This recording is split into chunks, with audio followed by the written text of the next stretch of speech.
Hello, everyone. I'm Allison, and welcome to my weekly meltdowns. This is a very, very, very extremely early coverage of Survivor 50. I'm talking like we're a year out, right, before it even airs. Mm-hmm. Well, they got to. They're filming now, and they released the cast. And this is not a real quick. We're going to come back and do a draft. This is not a draft. This is just a therapy session, and Rich Fest, whatever. We're so happy. Hello, Dominic in the chat. Listen, we're just going to go over the cast and give our opinions, and that's it. Okay. Good. With me as always is Tyler, Beth, and Aaron. Aaron isn't going to be with us very long. He's got something he's doing. So, real quick, Aaron, Yes. how are you feeling about the Survivor 50? And this is the actual cast because Probst went on CBS this morning and did it. So, these are the peoples. And to be clear, the show was called CBS This Morning. Allison's not saying that he went on CBS. Yes, this morning. Yeah, Right. yeah. It's confusing. Trademark. Yeah. Kind of like the.memphis.darling on Instagram. And the dots are not spelled DOT. It's the period out. Anyway, Right. Aaron. Is that a problem you come across? I'll get into that. Like, yes, it is. Oh my gosh. Problem. But anyway, yeah, I think if you want a masterclass in how to handle an all-star season as production, I would look no further than Survivor South Africa: Return of the Outcasts. That really felt like production was very in touch with the fan base. There were a lot of recent people, but they did honor people from the earlier seasons, and I felt like the theme pre-merge versus post-merge played very well. I think on paper, this cast is fine. Everybody's, 8th place and above. It's a lot of hard game players. There's some big names. There's like, if you told me like each individual person was returning, I'd be like, cool. I think the problem is that we've had such a buildup, and also they didn't really advertise the season very well. They didn't set expectations very well. This should not have been called Survivor 50 in the hands of the fans. I think it really should have just been called Survivor 50 or like something else. And you could have had fan votes and stuff and like, that kind of interactive stuff. And then came up with this cast, and then people probably would have been fine. I think the expectation of something like in the hands of the fans really feels like, okay, production's going to finally listen to the heartbeat of the public. And I feel like if there was just a focus group or like a poll, even if they didn't honor it at all, just to be like, hey, what's the actual temperature of who people are interested in like seeing again from long ago? Because recent, you're going to get a lot of recency bias and stuff, but like, who do you want to see from over the 25 seasons? And I feel like, or 25 years. And I feel like when it came to eras, if we're honoring, it doesn't feel like we're honoring all of it. You can't fit every season into a 24-person cast, but you could get really close. And I really do feel like if you were bringing back people from multiple seasons, it should have been because like they happened to be on the same All-Star season. And I think it shows that like for a long time too, in the new era, I was always thinking like 49 should have been in All-Stars of some sort, and then Survivor 50 could be like a really special thing, because it felt like Survivor blew its load on waiting so long that you had to have certain people back from 35 to now. And it's like, okay, we can do that, but it's also Survivor 50. And I feel like there was a disconnect between, and then there's just so many. I have grandchildren. I want the season to do well. I want the cast to prove me wrong. And I know production was saying that they cast trying to make the best season without necessarily thinking about the best big names. And I feel like I think they got too bogged down in like, oh well, what if we saw like they pick central characters, like say like a Q or like a Mike White. Wouldn't it be great to see them with their old castmates and they're all interacting again instead of being like, here's some names that we get to see now these people interact. I think they got too bogged down in I mean, I guess you know what season they really like, basically, with this. Yeah.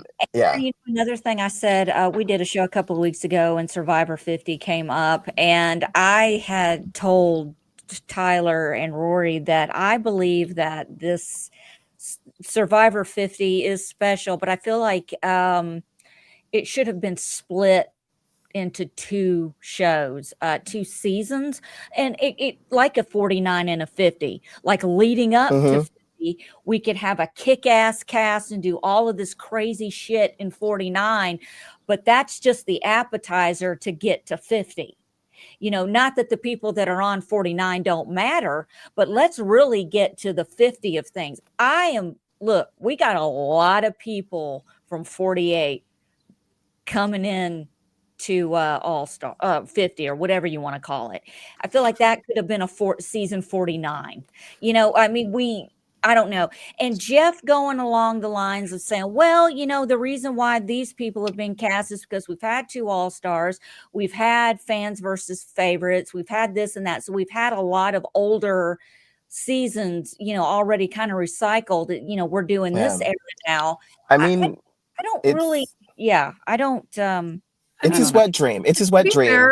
It's like he's been salivating over, like, because if you look at the cast, it's like on fire podcast hosts, Jeff's personal favorite seasons, the men he's been thirsting, like I just know if you get to like a merge challenge and it's Colby and Ozzy and Jonathan and Joe and just all competing, and Chrissy's in there, and you got D, and they're all competing. I feel like Jeff would like pass away. I don't know. I'd be like, with joy. It feels, I think there's a really big variable that nobody is thinking about, which is, quite frankly, that Paramount Plus and CBS have fucked over Survivor production and Jeff wholeheartedly.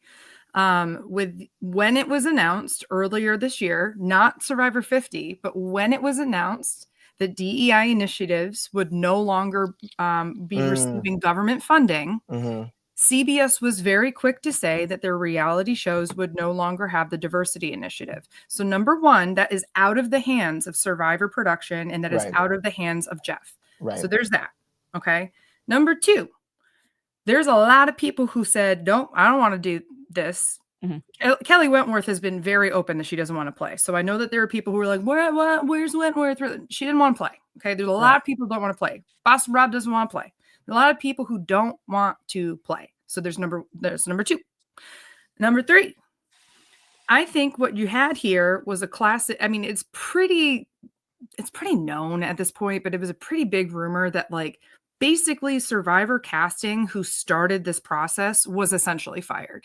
Okay.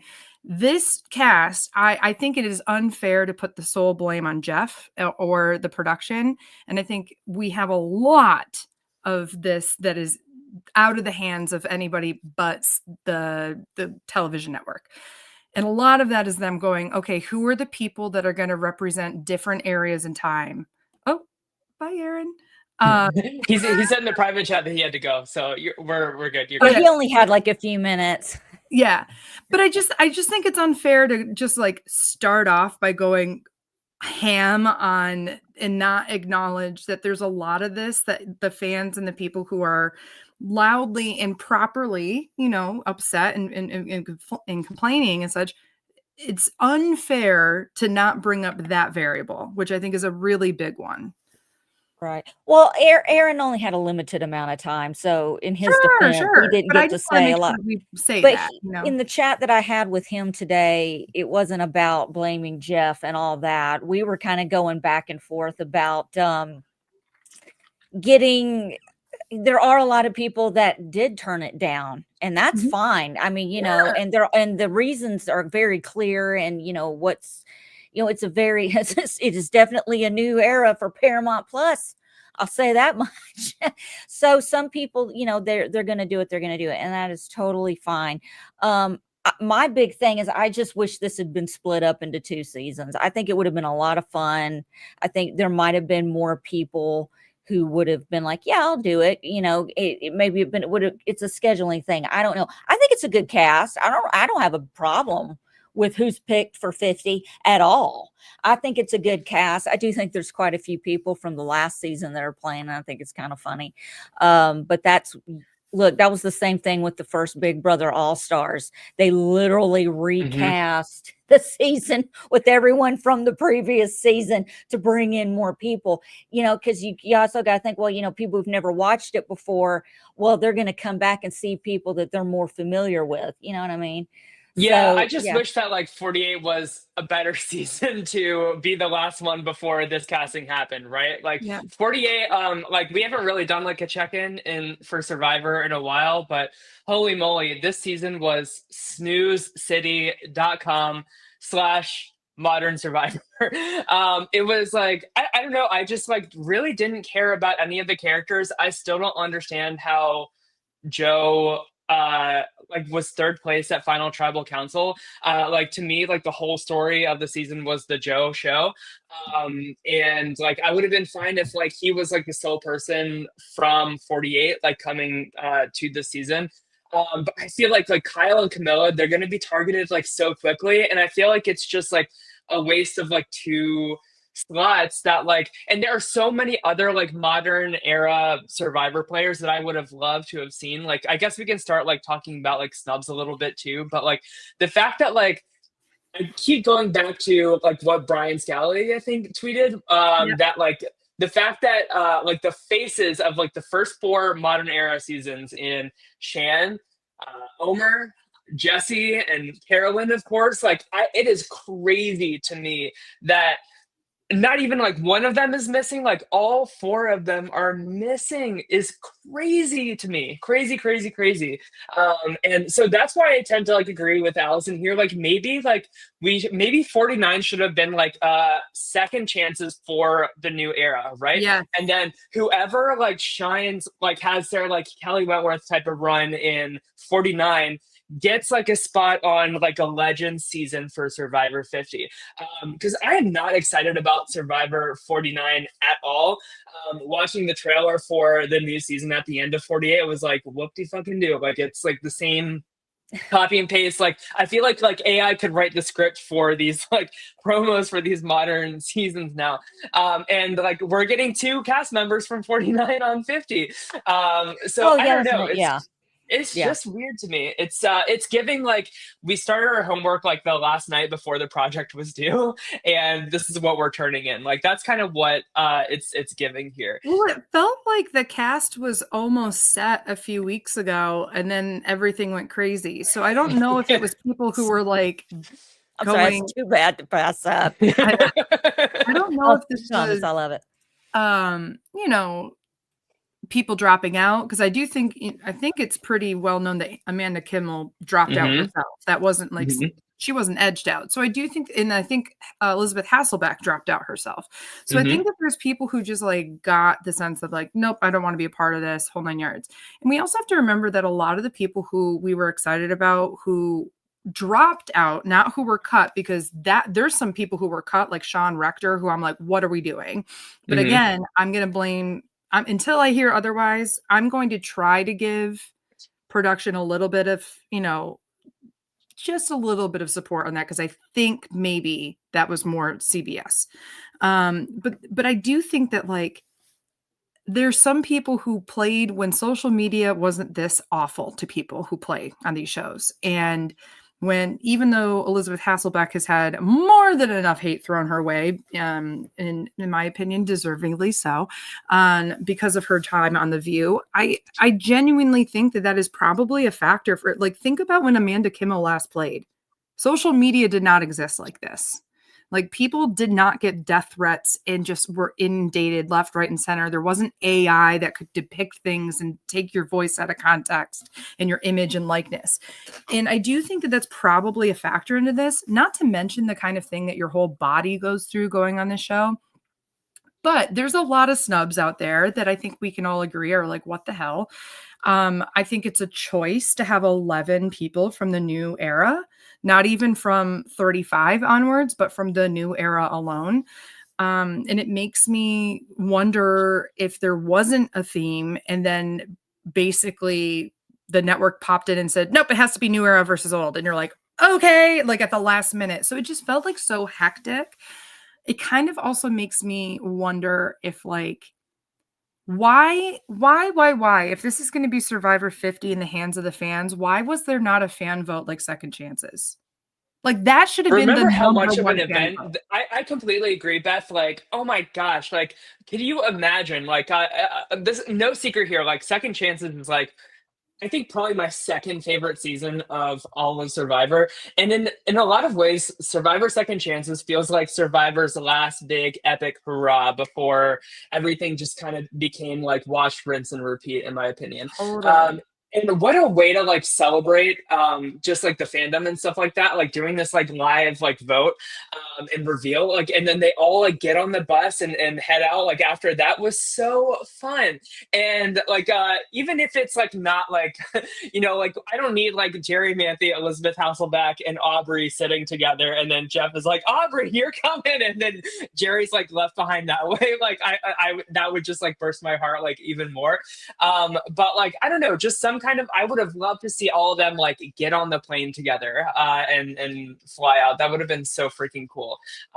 And yeah, like some kind of fan vote would just be so fun and indicative of this theme that they're trying to say. Like of course, like in the hands of the fans, like we're picking like paint colors for the tribes. Like as like fun as that is, like is that really like impacting the game in like a big season 50 kind of way? I don't know. I'm looking at the chat and hello everyone.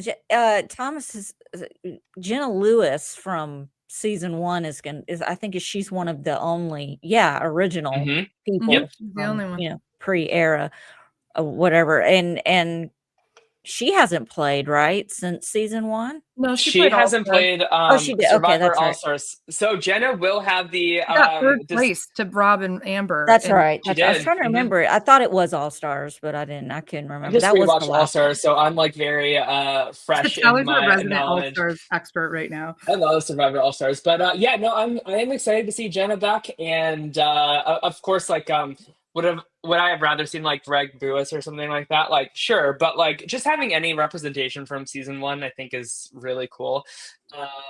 And yeah, so I guess like of course, like my big snub here, I've been very fussy about it. I can't believe they cut Jerry Manthe at like the very last minute, and I am in Joshua Tree with her like in mourning right now. Like that's how I feel. I just like, she was so like, if y'all remember the last immunity challenge in Heroes versus Villains, she was an arm's reach away from winning that final immunity challenge and winning the game. So I feel like her story is like not complete, like even after this like beautiful like 3-season arc. And I just feel like Survivor owes it to her because she was like the OG villain before like there was really any protection for these people in their lives. Like remember, Jerry got booed off stage at the All-Stars reunion in Madison Square Garden with 50 million people watching. Like that's crazy to me. And like she said, there was like no care for her like after that from anybody from production or anything. Of course, like very different time, like that would not happen very like different. nowadays, surely. Yeah. But like I mean, the legacy of Jerry Manthe or Camilla from 48, like that's a pretty easy choice to make in my opinion, and the wrong one. So in my opinion, like Jerry Manthe is the biggest like snub here. Sorry, Sora's like squeaking a toy. What do y'all think about Jerry? I think that Jerry for me would have been like, so I have kind of like a conflicted idea, and I think it has to do with I don't know what a theme is that we're doing, right? If the theme is legend or if it's Can we new era bring up versus I'm sorry, Beth, to interrupt. Can we bring up who the cast is and kind of have it on the side as we're talking That's a about good it? Can we idea. do that? Yeah, That yeah, way yeah, sure. I don't want people to think that they are a part of it if they're just now tuning in, but that way they'll have an Sure. idea of who is on it. I'm sorry. So Go ahead, Pull it Beth. up. I go back and forth because there's a lot of people who I'm excited to see. Someone like Suri, who is Mother. I am an honorary Fields. She called me that herself. But I'm also kind of like, I've seen Suri how many times? And granted, I haven't seen Jerry since 20, Mhm. but I also kind of am like, I think I'd rather see people for whom this would be like a real reintroduction, right? That said, I felt like someone like Jerry would be kind of a no-brainer. Somebody who hasn't played in like 30 seasons to me is like, that is somebody I think should be on, even if she did play 3 times.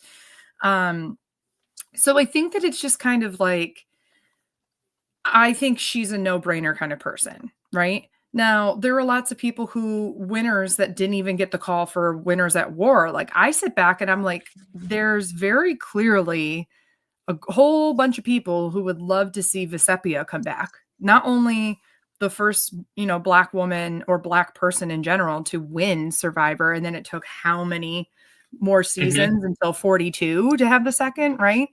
But you have so many people for like Marquesas were like, that is a good season for people, but it just got dominated by Boston Rob, and he's really the only one that ever gets invited back. And you sit back and you're like, okay, well, it would have been really great to have John Carroll, to have Vesepia, to have Sean Rector, right? You have those people who have something else to bring to the show. So I kind of, when I look at the cast, like I do think that, yes, there's a lot of new faces here. There's only a couple faces all together on this season who I feel like I'm disappointed that they're on. Camilla and Kyle are 2 of them. And it's not because they're bad, because clearly they did pretty well to get to that point. But to Tyler's point earlier, I found 48 to be boring. What's interesting, though, is every person who is a very casual fan of Survivor, watches it every week, but doesn't keep up with any kind of strategy or whatever, loved 48. I loved 48 and I'm not a casual. Well, what I'm putting out there, what I mean by that, though, is that clearly CBS does their own research to know where are our fans and in what pockets do they exist? Yeah. Right? Yeah. So this cast, I think, is actually a pretty good amalgamation of like people who are hardcore strategists want, people who like certain personalities, people who are some recency bias because God knows they got a lot of new fans that came in during COVID and they're trying to like cater to them. There's people that they want to reintroduce themselves to. But to your point, Tyler, I don't know why Jerry's not one of them they want to reintroduce. And I think a lot of it, again, comes down to who the network wanted. I don't think the network wanted to reintroduce Jerry. And that's unfortunate. Yeah. I'm also like in the same vein of like Kyle, like actually let's save that for like when we get to D. Like I guess like just general question, like how do we feel about like there being winners on this cast? Like do y'all like that? Are we like it shouldn't be any winners we did it here? for heroes versus villains. Why is it a big deal now? I agree with that. I think if they want to play, let them play. Who cares? I'd be honored to get rid of a winner. You've already won. Yeah. You're going. Bye. That's a good, Thomas has a really my biggest Thomas is a great Yeah. Dominic Abate for sure should be here. Natalie Bolton was also really in the mix until last minute, and talk about like reintroducing somebody to like the Survivor world again. That really deserves it. Like I think Natalie Bolton would have been a really great addition to this cast. She would have brought no strategy, but it would have been amazing to see her because that is a personality pick all the way through, right? Like Yeah. She was part of an incredible women's alliance of which she did almost no work. She was a henchman of it, but she was such a good character, and she had, and she like just flirted with Parvati in the final tribal council. It was so weird, and we love that. And that's the thing, is I also do think this cast, for the most part, has a lot of eclectic personalities coming together. And I think that's a good thing. I don't think this cast is horrible in any way, shape, or form. I think this cast is missing people. And of course, when you have how many people, 700, 900, 1,000, whatever, who have played Survivor, and they have to bring it down to 24, there's going to be people missing. But I do think that there's some people here I would have liked somebody else other than them. But am I mad that any of these people are playing? No. I'm pretty chill about this, because at the end of the day, I'm like, I'm just happy I'm seeing a returning season. It has been a long time. And I think that there's some people here who really want it. There's some people here who are going to be confused. There are going to be some people here who are just going to be freaking crazy. And I'm here for all of that. I'm here for strategy, bad strategy, and anything and everything in between. One more question before we get into specific people.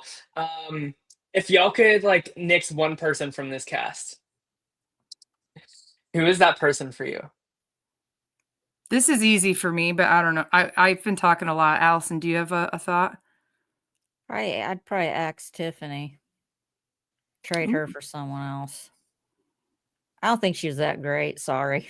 That's fine. I love Tiffany. I'm excited she's back. I think she's good, but I just feel like there could have been someone else in that slot.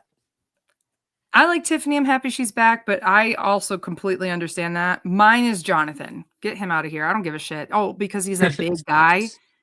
He's a horrible human being, number one. Number two, okay, he's a big guy with muscles, so they only care about physical stuff. Great. Jesse was the one that had all of the brains. Mm-hmm. You know what I mean? Joe's a big guy with muscles, but he's also a decent human being. And he has a head on his shoulders. Yeah. I'm interested to see how he plays without Eva. Yeah. Without someone to protect. Although maybe he finds somebody else to protect. I don't know. Oh, of course. I would cut Colby from this cast. I don't think we need to see him again. I'm very surprised that he's out here after how much of a flop he was in Heroes versus Villains. If I had to guess, I think it's CBS, Paramount, saying we want Colby and we want Ozzy no matter what. Mm-hmm. I think that Jeff probably did not want either of them, but they slipped through because of Golden Boy weirdness. It is wild to me that Ozzy got cast. Yeah. With all I'm of very his, surprised at that. With his recent controversies of I don't give a shit that has an OnlyFans and is a sex creator and worker, and that does not bother me in the least. What does bother me in the least is that he knowingly was spreading STIs without disclosing his status, which is a form of rape. So why is he on the cast? He's a sex worker? I knew Allison had never heard of any of this right now. Girl, Allison, you can go watch him have sex. It's a lot of fun. I don't want to watch him have sex. But the big thing for me is not even that he's a sex worker. I don't give a shit about that. I give a shit about you knowingly spreading STIs and not disclosing that ahead of time, because that is a form of sexual violence. So no, I don't think that people like that should be given more of a platform. Yeah, I agree. Yeah. That's right. All right. I'm going to share my screen, and we're going to go through, just share our thoughts on each person that they ended up casting. So from season 1, we have Jenna Lewis. I'm going to say something very sinful here to start us off. I've actually never seen Survivor Borneo. I'm hanging up. I'm getting out of here. Really?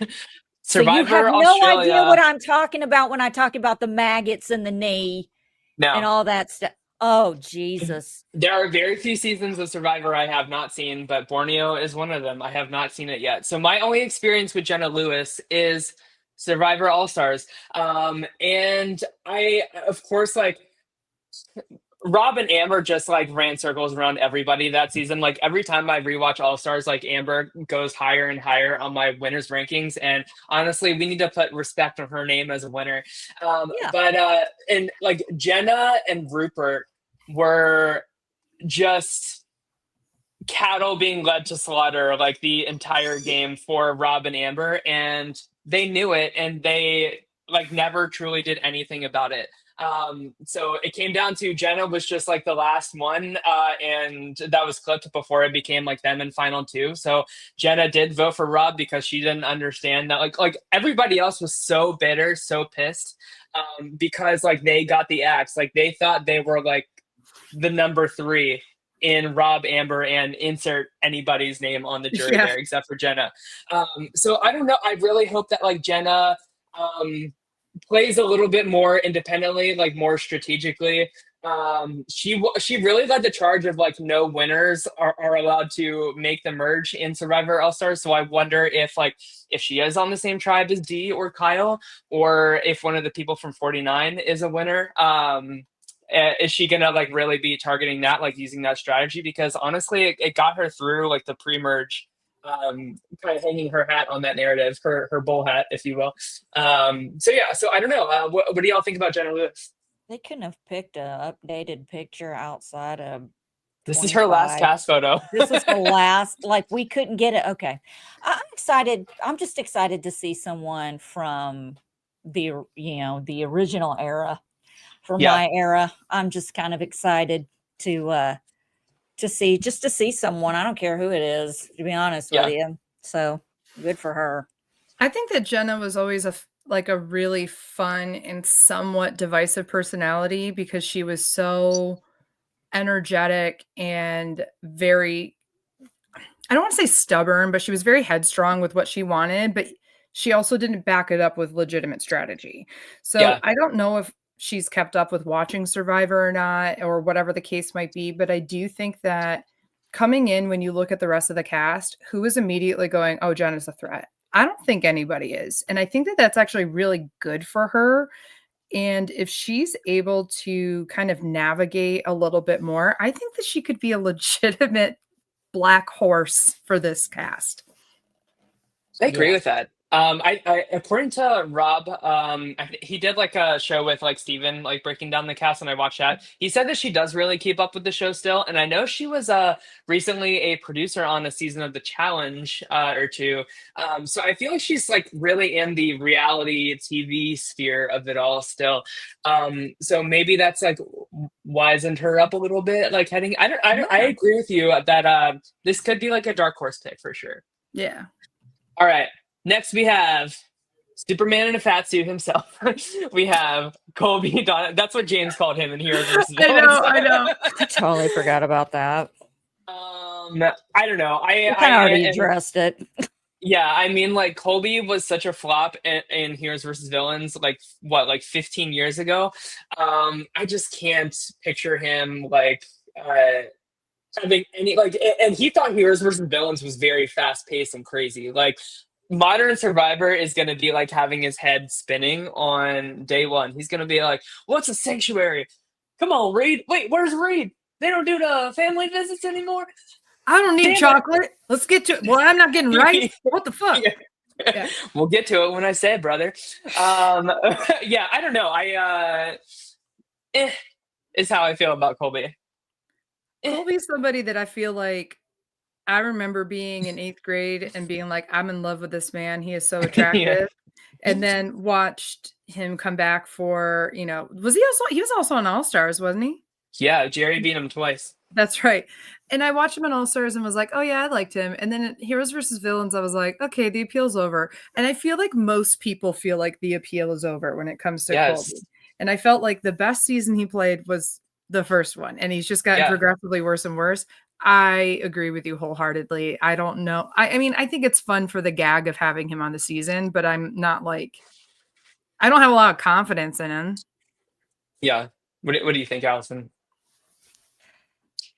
I think it's kind of goes back to what we were talking about earlier, pre-social media players. I think anyone who has the balls to come back in the social media era to play has got my respect. Mm-hmm.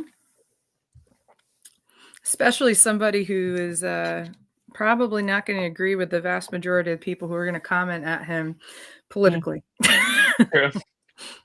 Okay, next we have Stephanie LaGrossa. I am so happy to see Stephanie back. Her third time out on Heroes versus Villains really did not go well for her, and honestly, I don't think it's to any like real fault of her own. Just the Micronesia alliance of it all really like did her in, and Rupert was just so jealous of her like fame. Like she was like the next like Rupert in terms of like popularity after being like the only person left in her tribe in Palau. I am so excited to see Stephanie back. Seeing her on the Traders was great. Like she's in like really great, amazing shape still, and she has some like good connections to people. Like having Suri out on the island with her, I think is going to be a very good thing. I doubt they're going to be on the same starting tribe, but I don't know. I am very I'm two thumbs up on Stephanie. Like she is like one of the ones I'm like really most excited to see back here. She was a tribe of one, right? Yeah. Yeah. I think this will be, I'm excited. I think, yeah. I like to think that Stephanie was the inspiration for Exile Island and Redemption Island and all that kind of stuff, because she kind of proved like, oh, you can have be a tribal one kind of situation. Yeah. I'm nervous for her because I don't think there's enough old school people with a target on them like her. I think that the people that she would be, that we would assume she would align with, like Suri, are going to be big targets. And I think this new era cast is here to play. And I'm not saying that they aren't in the old school, but they got the numbers in the new era. And if they're smart, and I'm looking at who they've picked, and I would say 85% of them are, I would say it's probably going to be less of a, I want to play with my idol, and more, I want to vote my idol out. And I'm nervous for her for that reason. I don't think that she's going to come back and be like a Danny Boatwright in Winners at War. I don't think that's going to be her. I hope not. But I do think that there is going to be an element of she gets screwed over by a twist, that she's, well, we might as well get her out now while we have the opportunity. Like, that's what I feel like. She might not be the number one target, but she's the convenient backup target and just gets out and there's nothing she can do. That's what I'm concerned about with her. And I hope it doesn't work out that way, because I'd love to see her go far. Mm-hmm. All right. Next we have my mother, Suri Fields. Allison, how are you feeling about Suri? I love Suri, but kind of been there, done that. This is just one of those where I'm like, this could have been someone else. I'm sorry. I don't mean any disrespect. I love Suri. I do. I really do. I was happy to see it, but I'm just kind of like, I just been there, done that. How many times are we going to do this? I'm with you, Allison. I mean, like, especially like we just saw her win the Traders, and then we saw her got really far on Big Brother 25. Like, she's gonna be on Survivor Australia versus the World. And I don't want to like spoil anything, but like you'll see her for a little bit on that season too. It makes me wonder. I wonder, is she being blackmailed? Does she have to go on these shows? Yeah, does she have like, what do they have? What dirt do you have on her? I want to. Right. And again, I'm not. Listen, I want it expressly known. I'm always happy to see Suri Fields on, on my television. I'm especially happy given the way that she was not voted out, but had to be eliminated in Survivor Game Changers. I do think that that was so unfair. And I'm happy to see her get a redemption in this franchise of Survivor. That said, 5 times, I think, I mean, she's got to, if she doesn't win, I got to be like, Suri, let's hang up the hat. Crown, please just take that. And if honestly, if anybody else is in that cast and looking over and seeing Suri there and they don't immediately think, I think I should throw it to her, then what are we doing? No, I'm just kidding. But I don't, we know that she's not going to be a physical threat in any capacity, especially given the people that they've cast. She's there to show you all how it's done, that shit doesn't matter if you're new era, old era, whatever. She can socially navigate the game. And so I'm excited for the Mist to come on through. Yeah. One of my favorite moments in Game Changers was like that really powerful scene between like Suri and Michaela talking about like how like Black women like have to like control like their temper, their appearance because of misconceptions about them and stuff like that. And I would just love like something similar between like Suri and Tiffany if possible. Yeah. Just like the generational like turnover and going through like this like Survivor experience would just be very cool to me. So that would be, or Q, it doesn't have to be just a woman, but all right. Next we have this floppity flop, Mr. Flop, Ozzy Plus. How do we feel about Ozzy? We've kind of already talked about him, but I did a whole podcast on Ozzy for RHAP last year where we talked about, is Ozzy one of the best non-winners of all time? And I said no, but there's a lot of reasons why you could say yes. I don't think I'm interested to see if he can keep up with his old self in any capacity. I'm not expecting that somebody who has aged has to be like they were when they were younger, but I am interested to see, is he still going to be climbing trees and like whatever? That kind of stuff is always fun. Is he still good at fishing? Is he still good at all that physical stuff? Because that's why I watch Ozzy. I don't watch Ozzy for anything else. Yeah. That's what I would like. I think he is a great player physically. I think he probably will be climbing trees and doing. I mean, I really don't see him do. He's one of these men. It just that it doesn't matter how old they are; they can still do shit that they could do when they were younger, and it's like a damn mystery to me. But they can still do it, and I think that he may still be, I don't know. I'm sorry. I'm shell shocked from the conversation we had a little bit ago as I'm looking at this picture. I can't get it out of my mind. I remember his season, what was it, 2006 was the first time we saw him, somewhere around like 19 years ago. I remember watching him play then. And I thought to myself, well, how is he, I even thought then watching him, this guy is still going to be climbing trees in 20 years. And I'm probably going to get to see it. So I don't think he's going to win. I think he's going to be a casualty of the new era players. Because if I'm looking around, I'm going, this guy's going to beat me in every challenge. He's got to go. Because the way my mind works, being a little pipsqueak, is I got to get rid of these people that are going to beat me physically, and I'm going to get with the strategic players to get them out. And then I'm going to move on to the strategic players to get them out. So he may not even make a merge. I don't know. Game Changer shows you just how well he does in a more modern era. And that was 16 seasons ago. At this point. So, I mean, I don't know if the game is what he can play. And I almost feel like that's a reason for him to keep him around. He's not going to be able to outsmart you. Align with him. I have it's so funny. Game Changers keeps coming up and Tyler knows what I'm talking about. I have a surprise towards the end of the show that has to do with Survivor Game Changers. So I'm just going to say, I forgot he was in it. One more thing about Ozzy. Rob said that him and Coach are really not on the best of terms post South Pacific, so that could be another like dent against like Ozzy's chances as well. I don't think Ozzy's going far. On Coach's, I don't know if many people are good with Coach in the sense that I don't think a lot of people like Coach, but I think that Coach is like whatever. I don't think that he cares. Well, speak of the Dragon Slayer. I can't wait for the eagle sound effects. That's all I'm going to say about this one.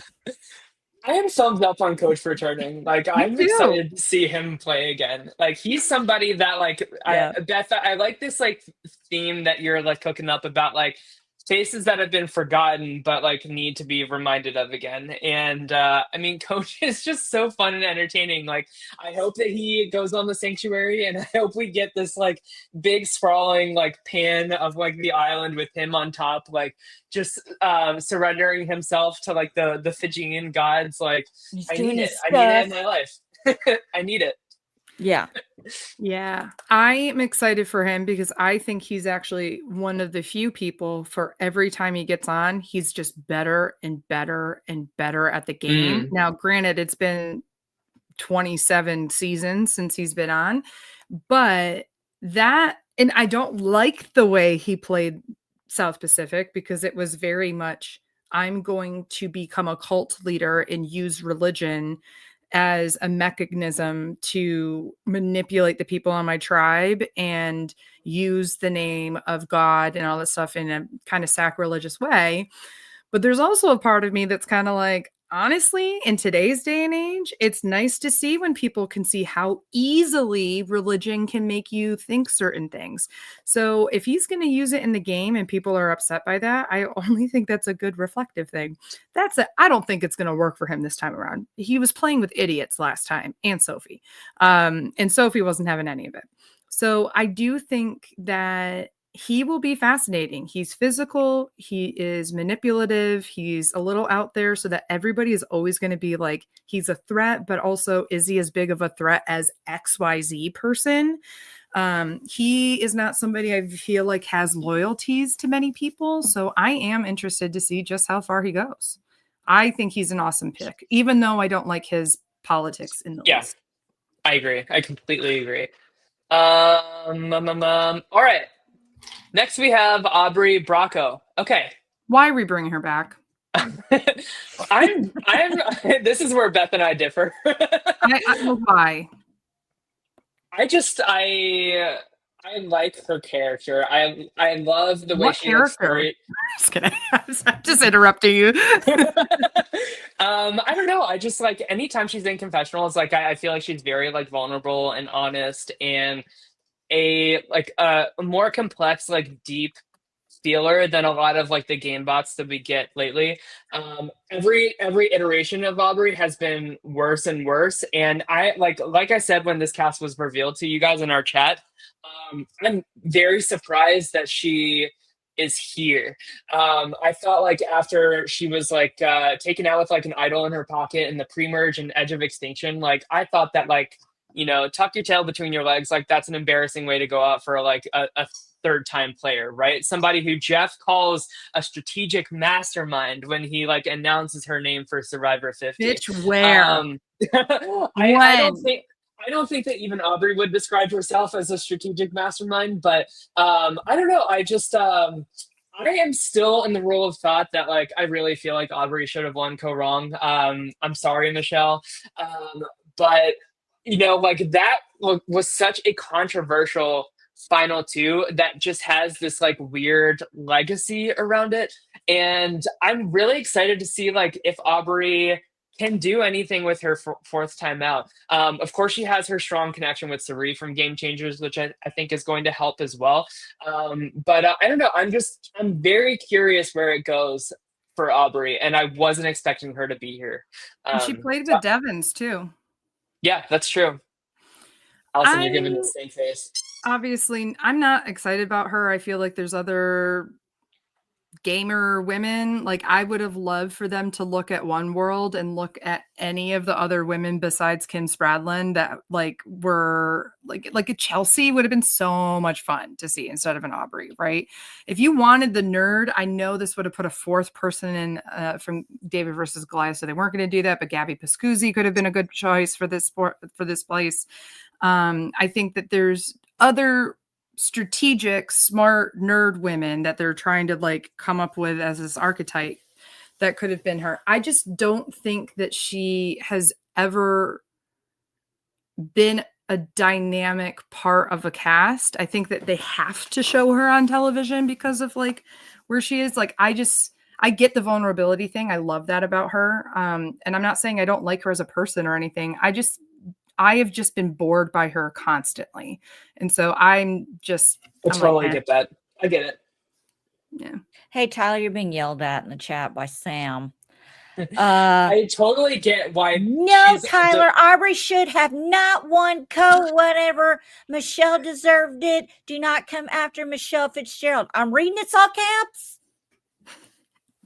I get it. I totally get it. New Jersey. Why did that sound like I'm from New Jersey? No, it's just like everybody from New Jersey. It sounds like that when it comes.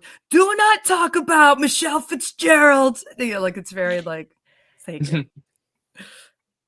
All right. Next we have Oh Baby. Oh Baby. This is number one with a bullet for me in terms of who, if I had to rank everybody who I'm Newfoundland. excited for. And Beth, we manifested this when we created our like dream cast for Survivor 50. Chrissy Hoffback is here. I feel like the Survivor casting like got the post Game Changers to New Era picks. So like from like 35 to like 41 or whatever. Yeah.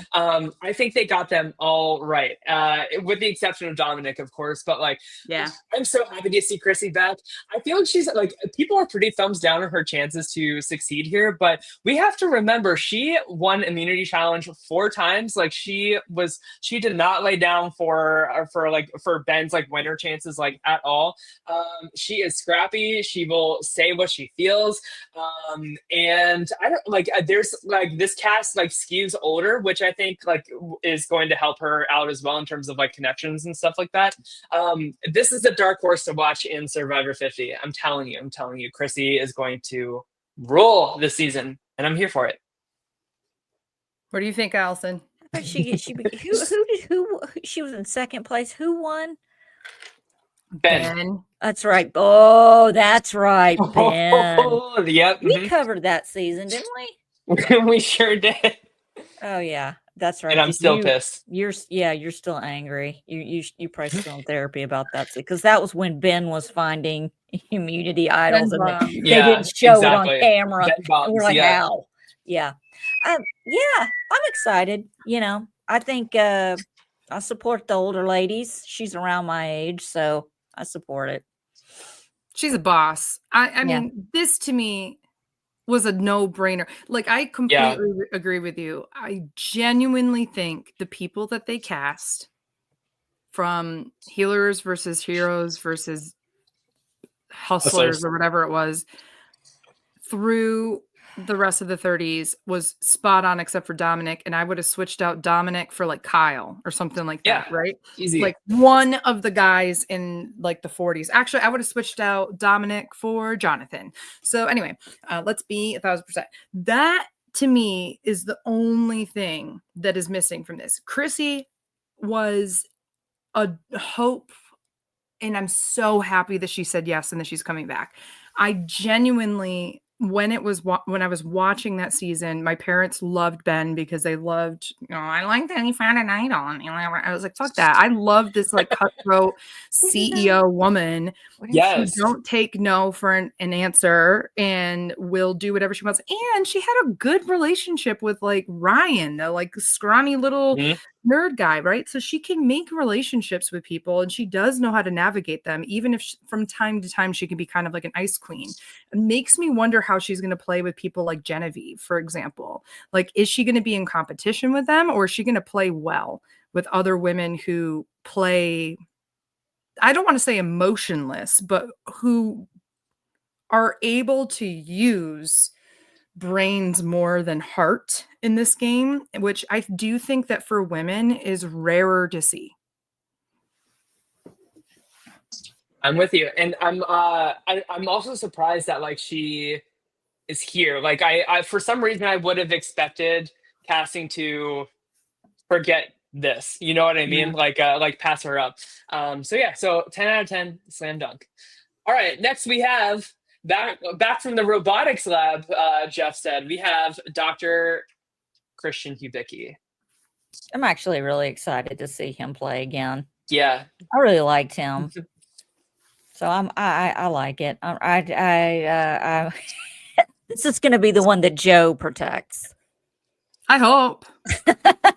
Can you imagine like a Joe pet and project? Ava This is Joe's pet project. I would love that. That'd be so cute. I'm seriously. I have played many a game with Christian, online, games and that kind of thing. I love him. He's incredible. He's cutthroat. He's smart. He's agreeable. He's fun. And he can have an edge to him that you did not see on Survivor the first time around. And he can also be the most loving guy while he's stabbing your back. I genuinely want him to win so bad. Not just because I know him, just because I think it would be so incredible to see him just come back and completely dominate. This is a guy that for fun plays Blood on the Clock Tower and all those kind of things. Like a Cochran kind of win? Like that kind of return? No. Okay. I do not like Cochran as a winner. Oh, I totally forgot about him. You just mentioned him. Like, where's Debbie? Where's Debbie? Was she busy? Oh God, we don't need to see Debbie back. She's at Red Lobster. She's fine. Remember No, when she's she tried working to for come on our NASA. show and she couldn't get her internet to work? Sorry, I'm kidding. Oh, She's yeah, working for NASA and probably nowadays she's working for SpaceX, and she's also Are you serious? and she's also on the Doge committee that's cutting everything in DC. Yeah. No, I think Christian will be, I think, appropriately seen as a threat, but I don't think would be anywhere near the first person to be voted out in his tribe. I hope not, but I don't know. I'm excited for him. All right. Next we have Angelina Keeley. I am so like, this is another like 10 out of 10 slam dunk for me. No notes. I'm really happy to see Angelina back. I hope there's rights negotiations. I hope there's jacket shenanigans. Like, give me all of the drama. Like, Angelina is just so she feels like old school Survivor casting to me, in the fact that like she's such a flawed human being because she is just so unapologetically herself in every way. I don't think that we're going to get any different type of Angelina out here on the island. Good. And I think we're better for it. Like, I'm so excited to see Angelina back here. I remember the night that she negotiated the rice and we were covering it, and we came on the show that night, and it was the first time we'd ever seen anything like that.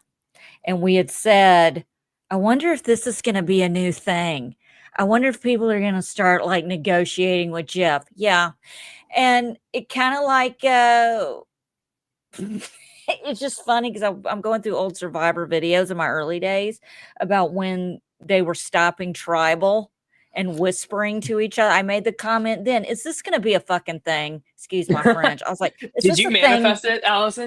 It's like every time I say, is this going to be a thing? It's a thing. It becomes a thing. It becomes a thing.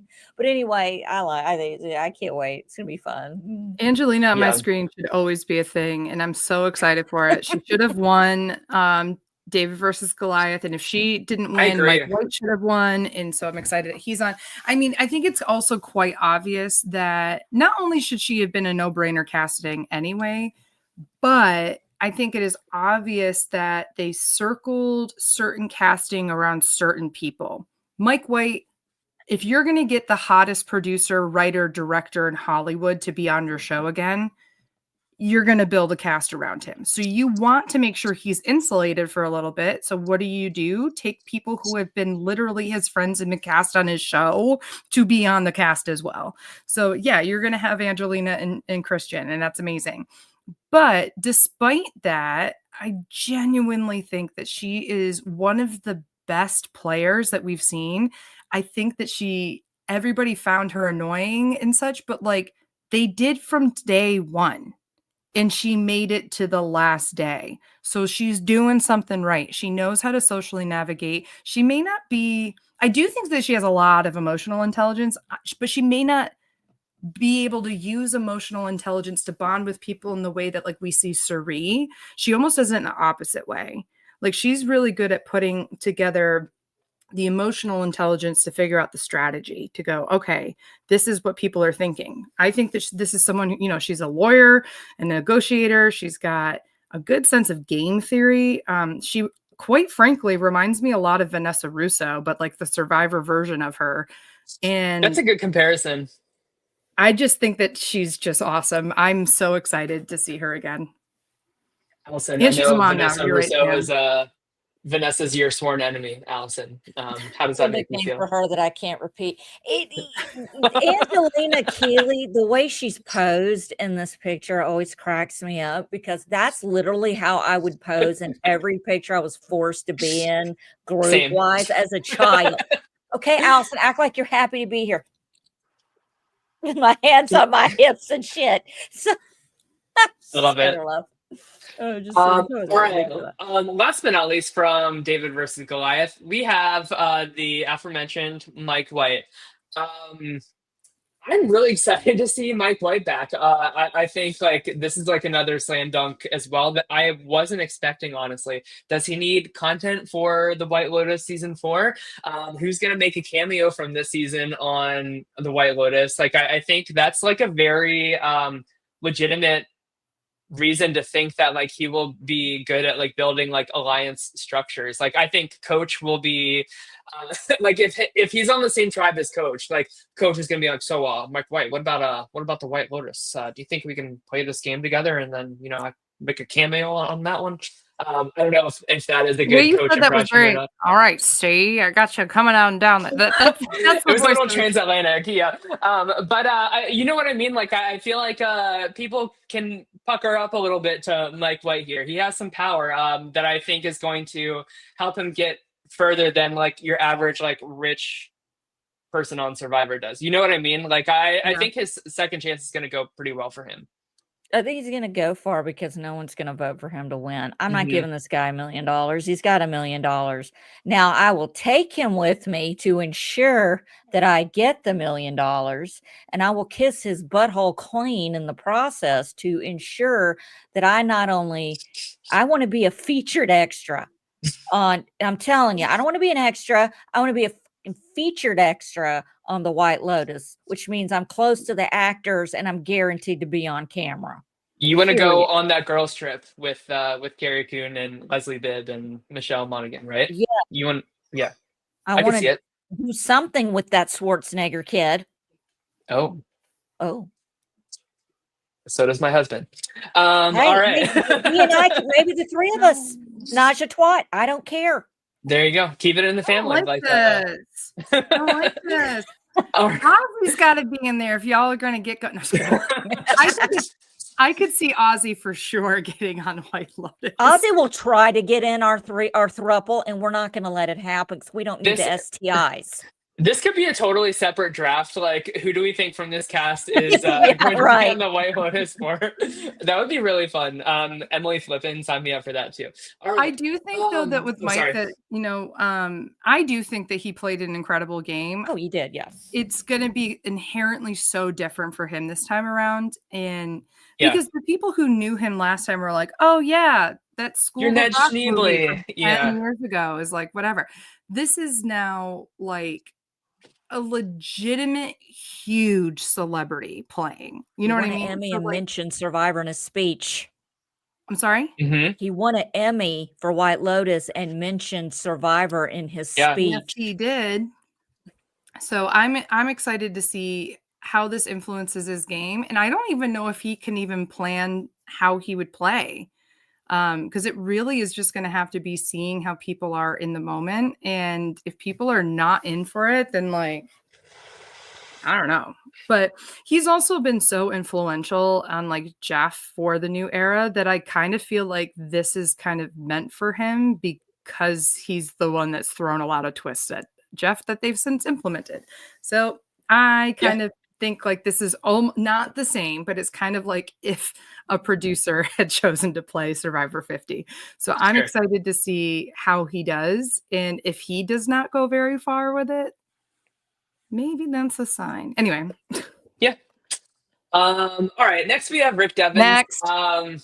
Yeah, I don't know. Like, I understand the pick. I picked him in our like Survivor 50 like wish list like thing that we did like a few months ago, Beth, because I understand the appeal.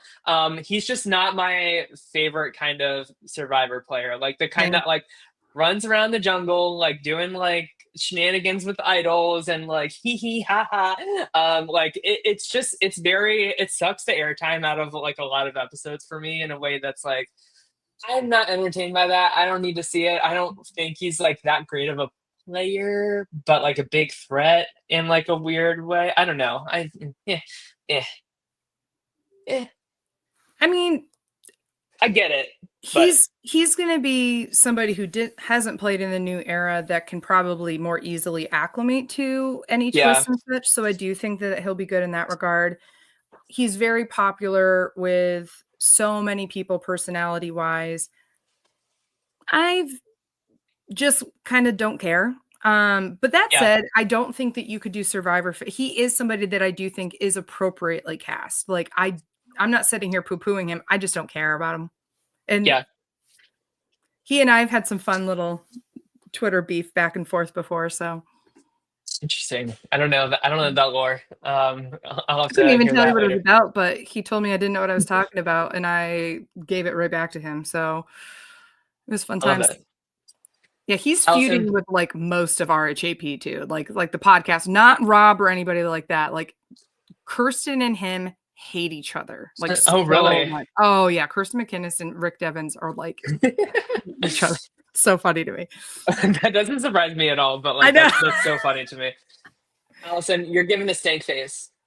How do you feel about Rick Devens? Rick Devens is the prototype for every white man in Memphis, Tennessee that I encounter in the fucking flag shorts and oversized t-shirt and flip-flops wandering around Walmart and Target.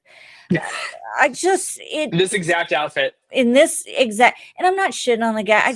I really see this all the time. Says every guy I went to high school with, it's what they look like now. Some if they're lucky, and I just don't care. He's doing the same pose as Angelina. At least does that give him? She points? does it better. Of course. I don't know if I was a fan this first time around either. I don't remember. That's how memorable. Yeah, I kind of hope he's an early boot. I kind of think he will be. Yeah, I think so too. I don't know, like who's gonna. I don't mean this in a mean way, but who's gonna align with him? Because I wouldn't. It's untrustworthy. Well, you also have all these new era people who are more likely going to align with each other, and so I would think that he would try to align with them more so than the old school people. But like, I just don't think he's going to have an in a lot of places, and I could be very wrong with that. What is this though? To blame the twist? Like, what is he responsible for? I can't remember. He ran around and found a bunch of idols or something. Edge of Extinction. Edge of Extinction had so many like.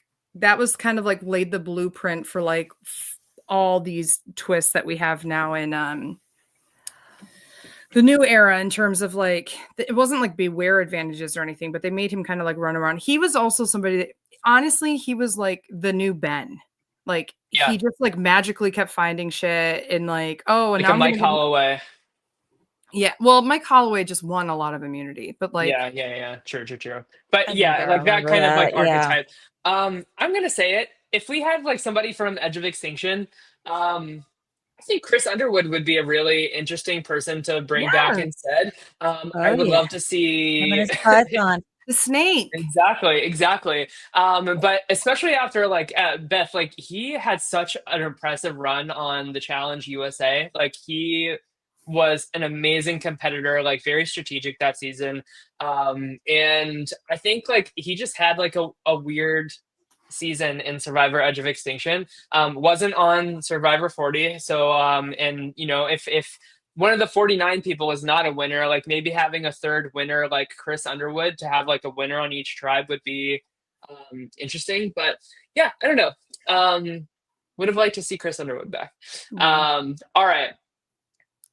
John, I'm gonna go get a drink. I'll be right back. Yeah, I don't know. It's so weird to me that like this is our only rep from 41 to 44 is Jonathan. Okay. I don't really remember much about him. I've since become a grandmother, so anything from 2001 on is just gonna boggle my brain. Like honestly, Allison, he's not that memorable. Like he, like of course, was very dominating in like physical challenges, but it was like an alliance of him, Marianne, Omar, and Lindsay, and they basically like ran the season. But all the strategy was really from Omar and Marianne. Jonathan really didn't do anything outside of like just looking like a boss during like challenges. He lifted let's his just- entire team over a thing, though. Yeah. Just keep Come moving. Let's on. just move on. Move on. All move on, right. move on. Next we have Emily Flippin. Emily Flippin was the winner of our Survivor 50 brand steal that Beth and I did a few months ago. So will Emily be the winner here? I wouldn't hate it. But no, I'm really happy to see Emily back. She said that she would not do Survivor again in all of her exit interviews, so kind of surprised to see her out here. But very happy to see Emily back. Like no complaints here.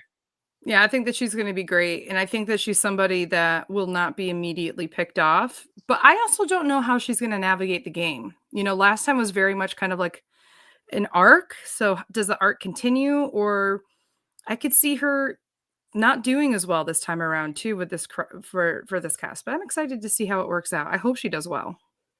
Hey, she's the one who got voted out. Is she the one that got voted out when we were in New Orleans and doing the live watch? Yes. Yes. I think. Yeah. A good memory. Thank you. Okay. I didn't remember that. I But no, know you're some right. things. I know some things. Oh yeah, Jonathan you just was talked well about liked grandma by brain, Facebook so. people. Yeah, true. All right. Next we have D. Who won that season? Yes. In my opinion, still the most dominating winner of the new era. I've seen some chatter about like, I don't want to see D back, like blah blah blah blah blah. Like, I am really excited to see her back because like just the imagine if D wins Survivor 50, right? And then she's added to the conversation of like Sandra and Tony, who's the better 2-time winner, blah blah blah. My money's on D if we had to pick between like those three, like in the event that she wins again. I'm really excited to see her back. She was just recently on the challenge. The season hasn't aired yet, but she was just on that. So surprised to see her back in Survivor 50 in that regard. But no, I'm ready to some people are like, Dee's win wasn't that impressive. There's like better modern era winners. I still firmly believe that she is the best modern era winner, and I want to see her do well again. The only person I could even say comes close to D is Rachel. Yeah. And I don't think it's that close. I think agree. D is far and away. And I would put D as one of the best winners of all time. And that's how dominating her game was. Genuinely. I think that when you look at this cast, I don't think there's a single person she couldn't find some way to work with or get them out. Like, she is genuinely that good. And she plays without emotion, but also includes emotion in her connections with in her people. connection with people. Exactly. Yeah. Yes. Allison, what do you think? I don't have much to say. I can tell you for a fact, Krista, she is not a Trumpy. I've met her multiple times. She is not a Trumpy. Oh, would someone say she's a Trumpy? Yeah, no. Oh. She said somebody, not Chris. Krista didn't say that. She said someone on Blue Sky said that, but no, she's not a MAGA person. So I like D. She won the season, but she's not a memorable winner to me. That's it. That's all I got. Like, no, that's fair. She won it. She did great. I just don't have much to say. I think that's more of a production not making any distinguishable theme for this entire set of seasons, rather than like the fault of like any particular cast member. And I'm not saying that as like as a dig or anything. I'm saying that legitimately as like, yeah, it's understandable that you wouldn't think that, because especially when it's filmed in the same location too. Exactly. Like it is so everything. Copy and paste. All right, next we have Q from 46. Of course, this is a slam dunk in my opinion. Like, he's gonna play the same like chaotic game, and like unlike Rick Devens, like this is a chaos that entertains me, and I want to see. And especially with like the caliber of like returning players, like any kind of like chaos and preventing like just this majority just like steamrolling the game in a very smart way, I think is a good and healthy thing for the game. I'm really excited to see Q back here, especially with Tiffany back too. Like just their in his season. How far did he get? Like 7th or 8th, I think. Okay. Something like that. Sixth place. Okay. Thank you, Entertainment. I'm gonna put it out there. I think it's awesome that we have a cast that has Q and Coach because I find them very similar archetypes Yes. for the show. I didn't even think about that. That is so true. Those two are going to team up, and it's just going to be so fun. But they will also not trust each other the entire time. And then Tiffany will sit back and go, thank God it's not just me this time. Do you think there's going to be like 25 different plans every vote? Do you remember we were talking about Joe during Tribal Council, the last couple of episodes when they would zoom in on him in slow-mo and have the people talking around him and he's looking back? We need that with Q and Coach. Yeah. When they're like, I wonder if they're really telling me the truth. It's like, what's going on over here? That was hilarious. I love it. I love it. Next we have Charlie. Okay. I understand the pick. I get it. Do I need to see it? No. Do I think his second time out is going to go good for him? No. I think like his returning season is going to feel like Spencer in Second Chances, in my opinion. Like I could see him going far, but in like bringing a goat to the end kind of way. And I don't know. I feel like Charlie has a lot of pride in himself for the way that he played the game and his fan following and all these things. I think that he's going to be seen as a huge threat out there. And I don't think it's going to go well for him. And I think he's going to fall on his face for it. See, I think be surprised if Charlie's like a first dude. Threat. I think any smoke he would get as a threat is going to be completely I think that everybody's just going to look at Christian over him. I don't think he's as memorable. I think that Charlie thinks that he's memorable. Oh, sure. Charlie thinks that, but I don't think that it doesn't matter what Charlie thinks. I think you got to think about what the other castmates are going to be thinking. And I don't think the other castmates are looking at him thinking he's a threat. If you couldn't even get his own like alliance member from day one to vote for him in the end, why would anybody think he's a threat? Yeah, that's true. That's true. Allison, what do you think about? Is this the guy whose brother played Big Brother? No. That's Zach Wurtenberger. Oh, okay. Yeah. Okay. I was thinking he's okay. This is the big Taylor Swift fan. Yeah. Yeah. Charlie and Maria. Lyrics and all that fun stuff. Yeah. I like Charlie, but he's like not. I have no feelings other than I don't want to hear Taylor Swift quotes. I'm with you on that. I'm genuinely interested to see how he does. I think he's an interesting pick. I'm not mad at him being cast in the least. I think it's great anytime you have people who made it to the end, but I just don't know how he fits in with this cast. And that could either be the best thing for him or the worst thing for him. We could have had Debbie in the slot. Debbie. Or somebody from Survivor Thailand. Give us Sheehan Carolyn instead. We could have Carolyn. Carolyn, yeah. That's like I'm going to be honest. From what I've heard before, and obviously there are people who have played in other reality shows and such, Paramount Plus did not want people who've been on the challenge a lot, and they didn't want people who've been on Traders and all that kind of stuff. Or not Traders, sorry, because we got Traders, but like I can't fully understand the challenge thing. I really do. Because the challenge has so many seasons too, and I think that yes, there are people who have competed on the challenge, but Carolyn was very much eliminated right after the reunion for the Traders came up. And so I think that they basically were like, I don't know if people find her as awesome as they did before. Wait a minute, Carolyn played on the challenge? No, she played in Traders. The Traders. Oh, okay. I know she played on Traders. I don't watch the challenge anymore. I can't do it. I'm over it. I'm that teen mom. I can't watch it. Understandable.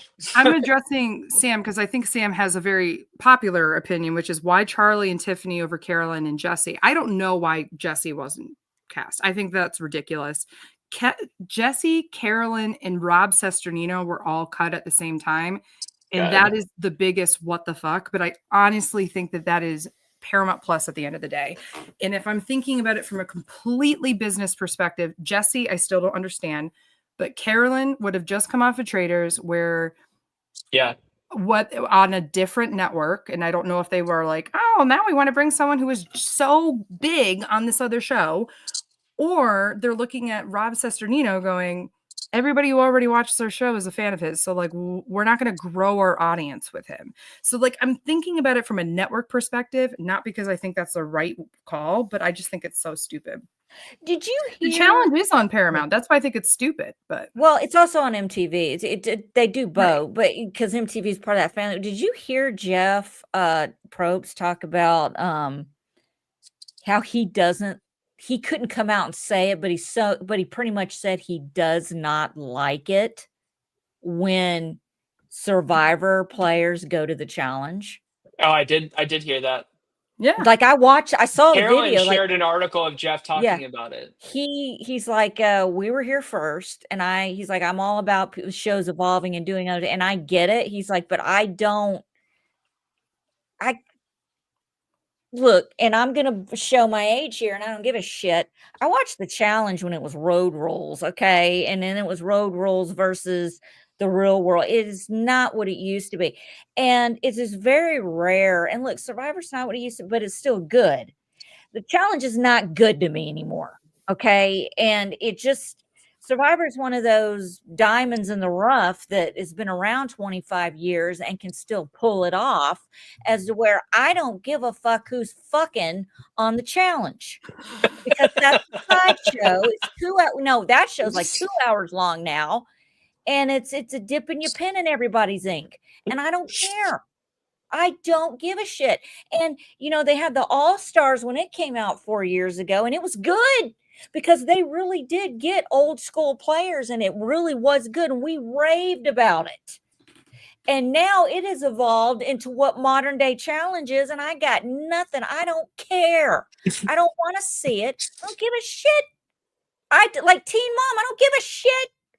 I don't care. Teen Mom is now Teen Mom having Teen Grandma. I don't know. Yeah. All right.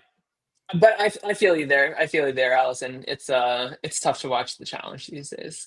All right. Next we have what I think is like one of the most like surprising picks here. I know Beth, like you're a big fan of Tiffany, and of course, like I think she's like a pretty good like dark horse, like Kelly Wentworth type of like contender here to really fly under the radar and make like a surprisingly big impact on the game. But I just don't know like what to expect from Tiffany, because I feel like I feel like the only edit we got out of Tiffany was like, God, Q is annoying the shit out of me and he's ruining my game. I don't agree with that.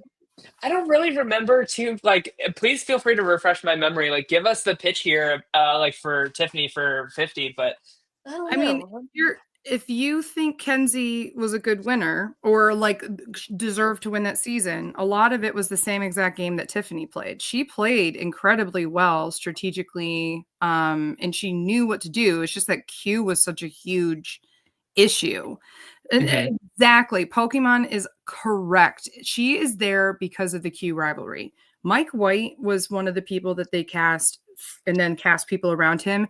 No doubt Q was somebody that they cast and then cast people around him. I think that Tiffany makes a lot of sense to cast with him, but I also think as a standalone character, she was somebody that was unapologetic. I loved the way that she, like, when she's working with like Banu or whatever his name was in the very beginning, and she like had no problem being like, do not gravel at my feet, blah, blah, blah, blah, blah. Like, she has presence herself. And to pretend like Q was the only one that was entertaining is false. I think Tiffany was incredibly entertaining in a confessional, especially when she was exasperated. She was incredibly smart strategically. She was the one that came up with most of the plans that they ended up doing. And I think that she's a solid person to put on. Now, I'm going to say something that I hope doesn't get me canceled in some capacity, but I think when you look at everybody on this cast in that they aren't meeting their diversity requirements, I think that this was a simple way to go. She was somebody who was dynamic. She was somebody who's not afraid to make good television and play a good game. And she's a woman of color. Why not have Shan instead? I think she's a better game player than Shan. Shan had her own theme song. That's so iconic. Woohoo.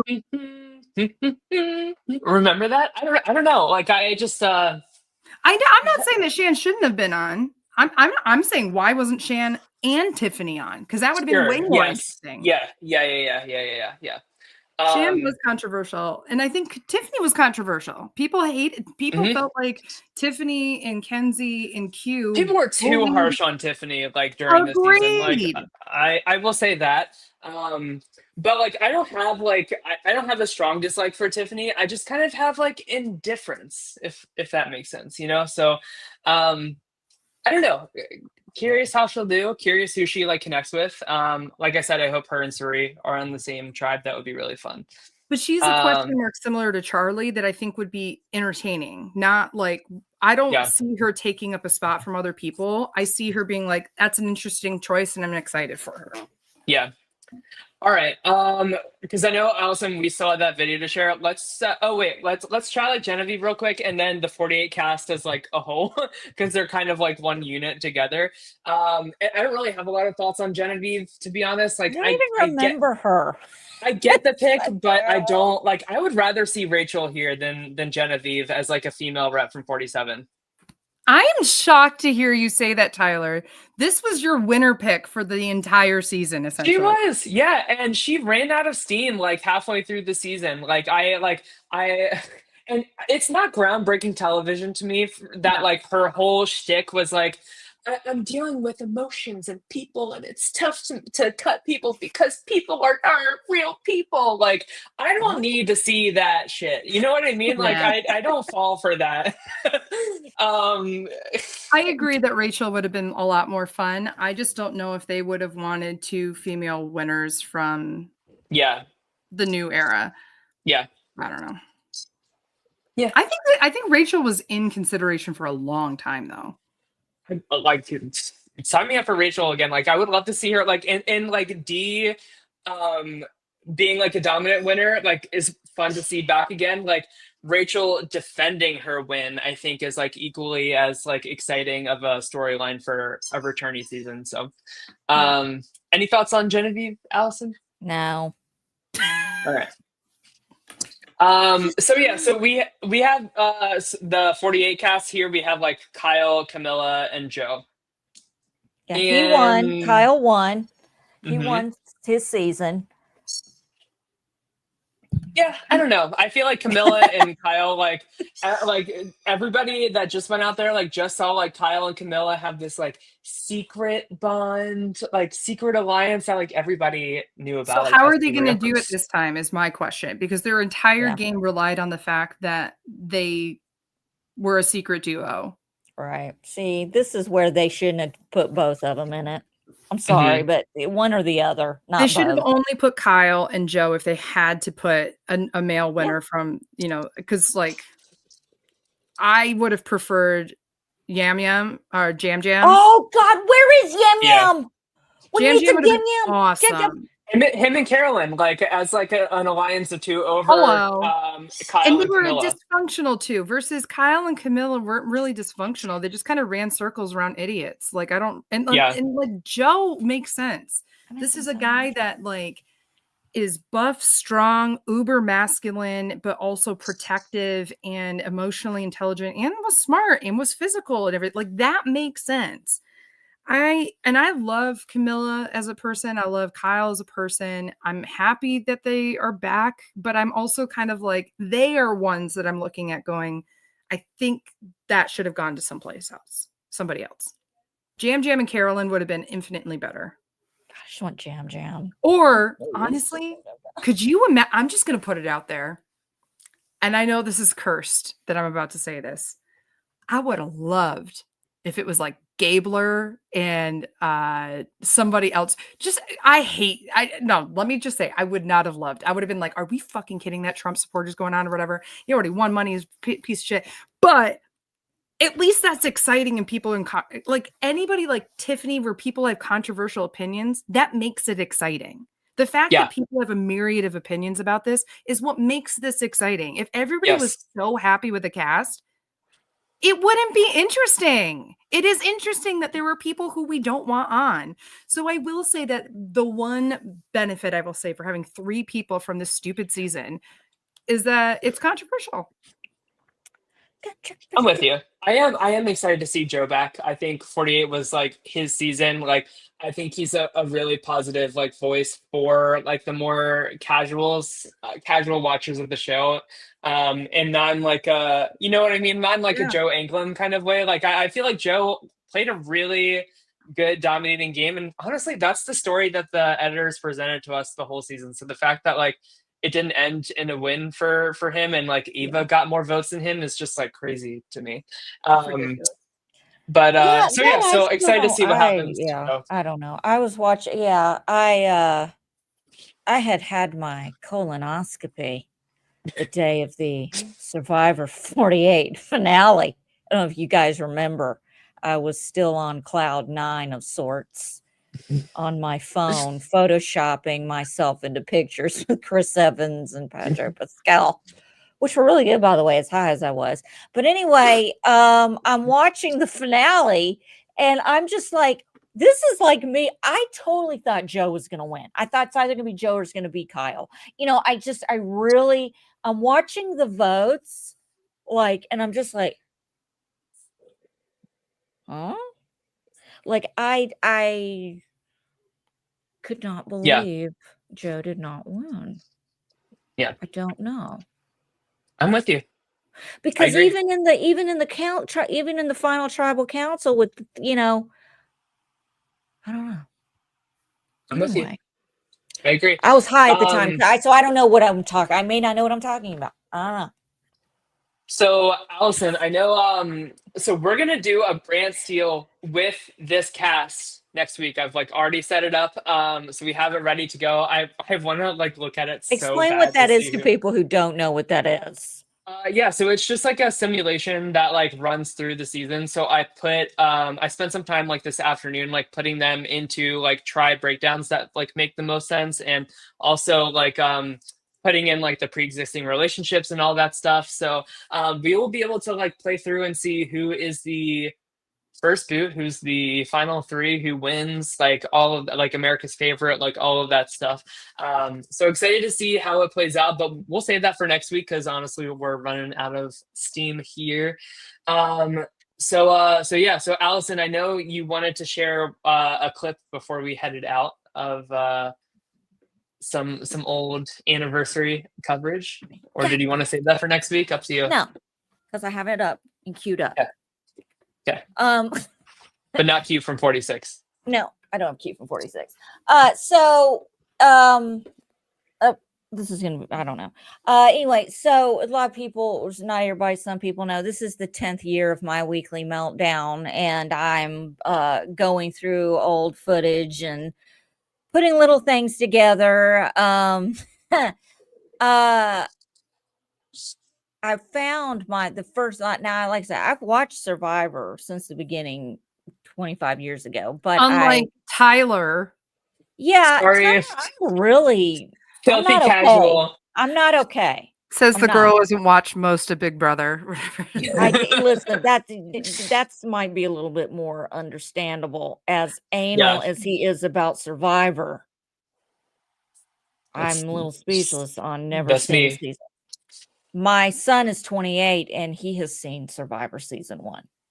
I've never seen Borneo. Anyway, so the first season that I covered of Survivor was actually Game Changers.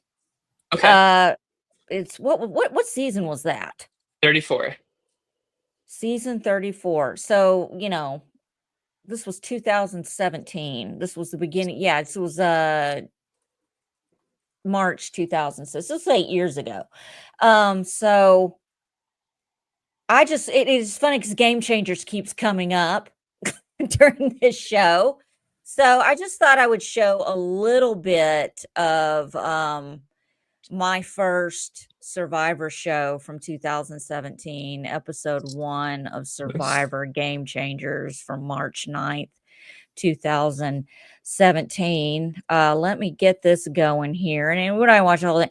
I hope it's like, I love Jeff Varner. I'm so excited to see him play again. Dude, I don't know what we're about to see. I want it known that if it is something that's like I love Jeff Varner. We need to immediately shut it off and delete this entire video. I don't even know. I don't think I don't know. Oh God. Yeah, I don't By the know. way, Allison, you look so much older in that one little picture there than you do now.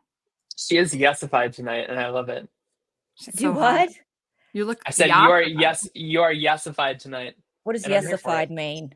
Oh, honey, it means that you're really, really hot. Oh well, I put a little makeup on and almost yanked out my eyelashes before the show. I I just can missed attest that. because she taught me how to almost pull out my entire eyelashes to get them to curl.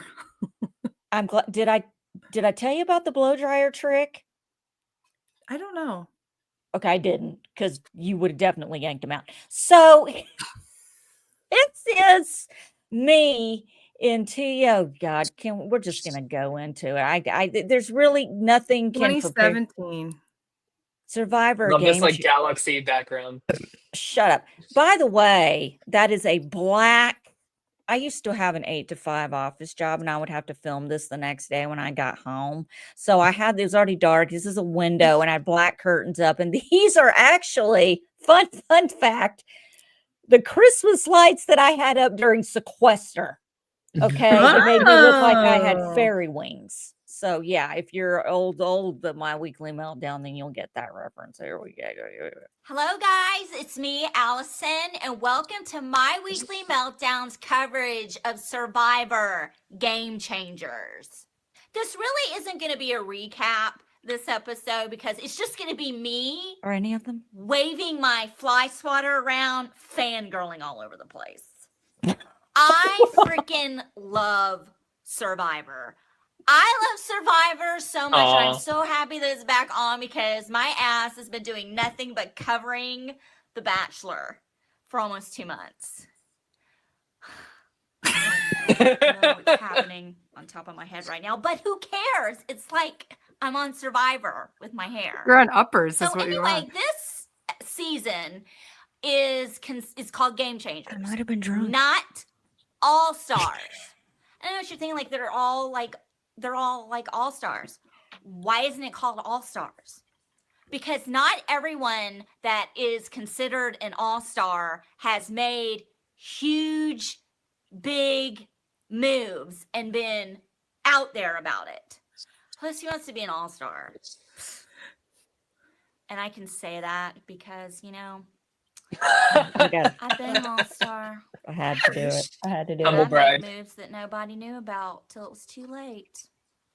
Anyway, right out the gate, they're all on the boat. Ozzy's jumping in the water to get the tools. People are freaking stepping on each I'm other scared. on this boat to get supplies and all of it. I can't remember the names of the tribes, so I'm going to refer to them as the Orange Tribe and the Blue Tribe, or Sandra's tribe, Ozzy's tribe. So right now, I absolutely love the Blue Tribe. We've got Ozzy, JT, Zeke is on the Blue Tribe, and I just want to reach through my teeth. I just want to grab Zeke, and I just want to nestle my head on him and let's Aw. talk about the week. That's just cute. chat and talk. And Debbie, holy shit! Oh yeah, Debbie. I love me some Debbie. I could just sit in a room with Debbie and just talk to her and be completely entertained and thrilled. For real. You have the orange team. Doesn't know how to work her internet And though. that's got Sandra, Tony, Caleb, Sierra, Aubrey, Michaela, all them, and Troy Zan. I love the blue team. Troy I'm Zan. obsessed with the orange team because This is only this 6 group minutes went long. straight for the nuts right out the gate. You got Tony running around making a spy shack. You've got him overhearing Sandra and Troy Zan and really not hearing what they're saying, because if he really heard what they were saying, he wouldn't have attacked them like he did. And I'm fairly confident that Tony would still be in the game right now. Michaela, sweetheart, boo, control the facial expressions, please. Trust me, I know all about your face expressing what's going on in your head on your behalf. I'm dying right You gotta now. keep that in check. I do it by like just biting a part of my face. Or when in doubt, always eat your hand or something. You know, you got to keep That's that so resting mean. bitch face in check Jump at all cuts. times. Oh my God! And Jeff Varner is back. Who doesn't love watching Oh, Varner no. run around? This was in pre. those very okay? tight I didn't know any boxer better. briefs. You know what I'm saying? This I is just before wanna the hang incident. out with Jeff Varner and Zeke. I want to sit in between them in a sandwich, Oh, no. and then I want No, Debbie I to don't. sit across from us and tell us don't. stories about her all her occupations. And then I want Ozzy and Beast Mode Cowboy to just pass by us and serve us drinks simultaneously without shirts on. So anyway, the Orange Tribe lost This is the almost two over. challenges. Sierra went home. Not a big deal to me. Then Oh, I love Sierra. Tony went home because he betrayed the Queen Sandra, who has won twice. The queen Here's stays the queen. problem I have with that. If you've lost 2 challenges, why are you gonna send home Muscle? I don't care how freaking annoying that Muscle is. If it's keeping me from tribal council, your ass can have whatever is mine. I just can't wait for the rest of this season. I'm so excited to be actually covering Survivor for the very first time. Oh, I have that's so much cute. love and respect for people who have been on Survivor because there's no way on God's green earth I would make it 10 minutes on Survivor. Fuck no. This Survivor hair is as close as you're going to get to my ass being on Survivor. I jump 10 feet up in the air when I see a freaking Daddy Long Legs scurrying across the floor. I mean, if I'm laying there in the middle of the night and something is crawling on my body, I'll be the first person to self-vote. Jeff, Probst, I'm done. Everyone, I'm writing my name down for you. Done. That's why I want to be on Big Brother, because I just be in a freaking house. Anyway, I am so excited. I can't wait for next week to see what happens. Thank you so much for watching. Please go down to the body of this video and check out the awesome reality TV groups that I'm a part of. Also, Cute. please like and share My Weekly Meltdown on Facebook and YouTube. I'm also on Instagram at the.memphis.darling, and I'm on Twitter at Summers, SOMMERS 1977. Thank you so much for watching. I'll see you guys next week. That was so cute. I love that. Aw. Look how cute I am. Did you manifest the Jeff Varner and Zeke incident? I Like, that is so I crazy that you said I that. just was I'm sweating because the minute you said something about Jeff Varner, Beth, all I could think is I think I say something about him, but I don't know. It's wild that you like said like the two of And them the like, person together that right he that though. did that to Yeah. in the same fucking thing. I want to sit in a sandwich. I don't want to sit in that sandwich anymore. And then you want Ozzy to walk by without a shirt on. Cowboy And and Beast serve Mode the Cowboy. alcohol. That was I also wild. love that like your voice is like a full octave like higher back then. I know. What is that about? I'm going through and you got to understand, these videos are super short when we watch. That was 6 minutes long. Back then, I had like notes, and that took me maybe an hour or so, an hour probably tops to film. And then I have to go through and you missed the whole thing about the clicker. Beth, I used to have a remote control for my phone when I would do it, and you would hear the clicker. And in between jump shot, anyway, I don't think I had it. I think I learned how to jump cut without it by then. But that was I had my first studio light. I think that's one of the first shows I did where I had like a real good lighting, because I didn't have real good lighting in the It was day. cute. I liked it. there. It was But good. I don't know what happened to my voice. I think back then I was still worried about what people thought about me, and that's my people pleasing voice, as my therapist says. You go up an octave, and now I don't give a shit. But yeah, I was so excited. As you could tell, I love Survivor, always have loved Survivor, and I was super excited. I thought that this would be the best opportunity to cover it because it was Game Changers and it was not All Stars. And I thought, okay, and now that I'm kind of thinking about it, maybe this was the last time there was a group of, wasn't this the last all-starish kind of cast we had? It's We the had last- winners at war, but the last time like non-winners are returning for a Okay. season. It's been a long time.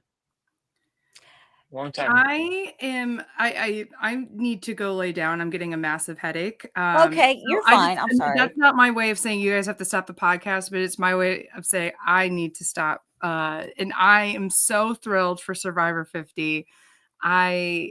I know that we all have different opinions, and I think it's going to be a really, really great show. Yeah. Yes, it is. All right. Yeah, we can wrap. We'll be back next week at some point for the brand seal and everything.